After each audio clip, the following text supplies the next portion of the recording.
We begin with breaking news as we come on air. Good afternoon, I'm Lauren Ailes. News 15 is learning new information about the Lafayette Police SWAT officer killed in the line of duty while rescuing hostages in a standoff in Jeanerette just 24 hours ago. He is LPD Corporal Segus Jolivette, and he leaves behind a wife and 5 children. This Opelousas native started his 11-year law enforcement career as an officer for OPD. And he would later join the Lafayette Police Force, where he was serving as a crisis negotiator and SWAT team member. Prior to his time on SWAT, he was a patrol officer and served as a resource officer at J.W. Falk Elementary School. He was also a former juvenile detective and a current member of LPD's Honor Guard and active with the Youth Explorer program. We've been told Jolivette was under consideration for a position with the Louisiana State Police at the time of his death. And just a few moments ago, a police procession brought Senior Corporal Jolivette's body right here to the Melanson Funeral Home in Opelousas. The procession from the coroner's office included members of the Lafayette and Opelousas police departments. And the Melanson Funeral Home will be handling the funeral arrangements. At this time, details have not yet been made public yet.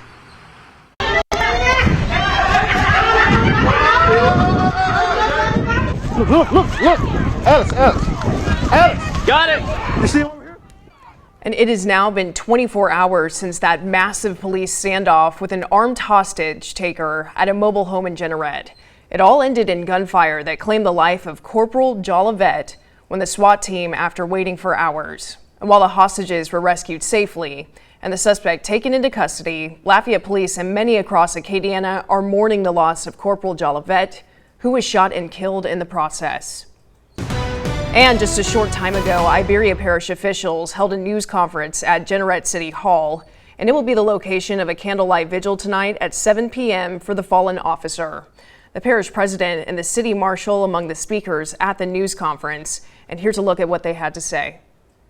What's going to happen on our watch? And this young man in his service to protect and serve, left yesterday morning, I'm sure with the intentions of being able to go home that evening. But as it is, he gave his life in the line of duty. And we want to continue to pray for them. Ma'am, maybe I'll act a little premature when I use. Just for the record, we definitely want to lift up prayers for Nigel Hurst and his family as well.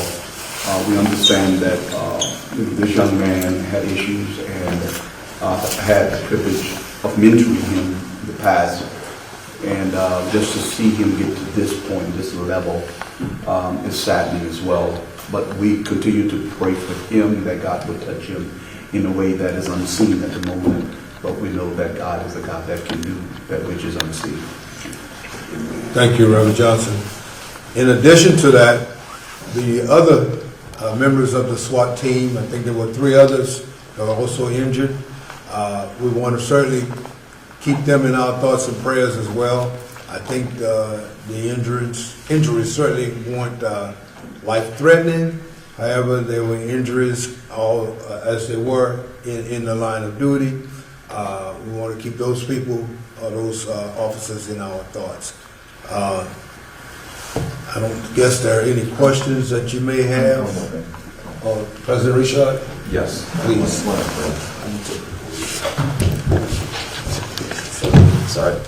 At this time, I would like to just state that the sheriff, Tommy Romero, was planning to be here, but when we put this press conference together, he had prior engagements.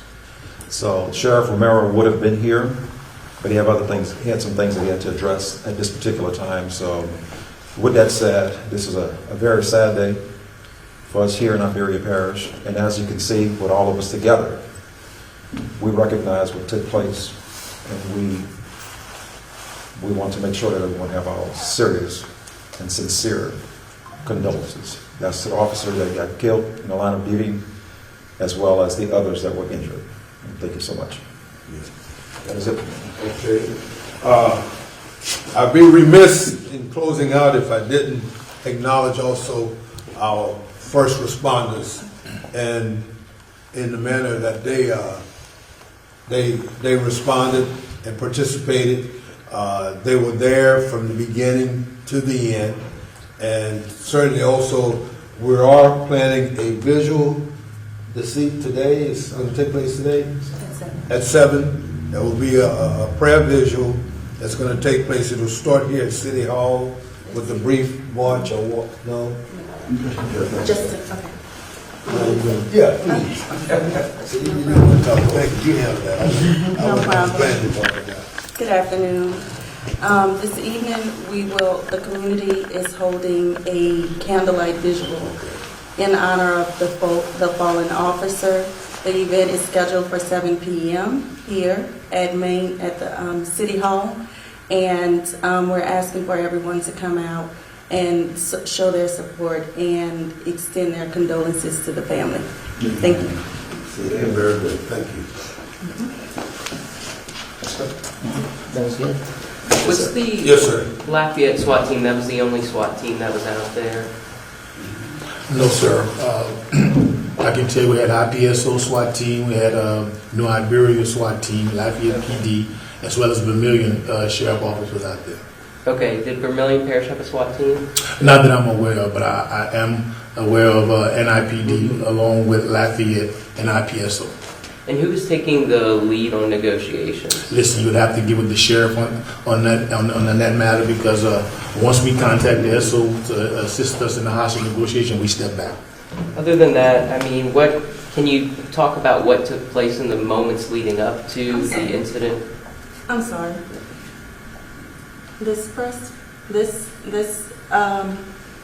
Let me just say something. This is a very traumatic time for a lot of our first responders, and I don't think this is the time to actually do interviews and ask questions about what occurred on that day. Please just give them some time to gather themselves, and then our marshal will definitely get back to you guys in a timely fashion, but today was just to address pretty much the public and let them know that Jeanerette is here and extends their deepest condolences. That's it. Thank you. And now here's what we're learning about the alleged hostage taker who fired on Lafayette SWAT at that Jeanerette trailer home. 31-year-old Nigel Hurst was wanted for multiple violent crimes in Iberia and St. Mary parishes, and authorities were attempting to arrest him when he took those hostages. Those crimes he's accused of include armed robbery, home invasion, multiple counts of battery, illegal use of weapons, attempted carjacking, domestic abuse, and child strangulation. It's not yet known what additional charges he will be facing in the wake of Corporal Jolivette's death. And Corporal Segus Jolivette is the first Lafayette police officer killed in the line of duty in nearly 7 years. The last fallen officer was Corporal Michael Middlebrook, and he died in October of 2017, responding to a call at the Big Boy store on Moss Street in Lafayette. Middlebrook was shot and killed by Ian Howard during an exchange of gunfire. Howard was recently sentenced to life in prison without parole as part of a plea deal that spared his life.